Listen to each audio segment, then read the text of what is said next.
দুনিয়ার ব্যাপারে বুঝেন, আরো দেখেন, আরো ভাবেন, একজন একজন করে ভাবেন। দুনিয়া আরো যদি সাজান, খোদার কসম ক্ষণিকের ক্ষণিকের ক্ষণিকের অল্প সময়ের দুনিয়া চমৎকার সাজাইয়াও তৃপ্ত হইতে পারবেন না, তৃপ্ত হইতে পারবেন। এবছর চমৎকার রং দিছেন বিল্ডিংয়ে, 2 বছরের মাথাত বিভিন্ন খান দিয়া চামড়া উঠিয়া এটা আবার যেই সেই, ঠিক কিনা বলেন? তা আবার রং দাও।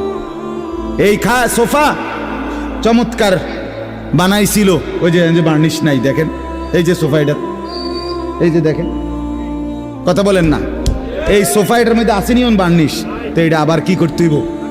তো লাভ হইল কই? দুনিয়া তো ধোকা, দুনিয়া ধোকা। এই সৌন্দর্যময় চেহারা নারী 30 বছরের ব্যবধানে উনি বুড়ি, আর কেউ ফিররা সেদিকে ফিরা সেফও হালায় না। আজ যেই যুবতী, যেই বেহায়া নারী, বেপর্দা মহিলা বাজারে বাজারে ঘুরতো, যৌবন, আরে সেটা তার সম্পদ না, তারটা হইলে তো নিজের হইলে তো সে কখনোই বুড়া হইতো না। আল্লাহ তাআলা বলছে, আমি যখন যৌবন শেষ করে দিলাম, তো এখন আর কোন পুরুষ তার দিকে ফিররা থুতুও বালায় না। দুনিয়া এক অবস্থা।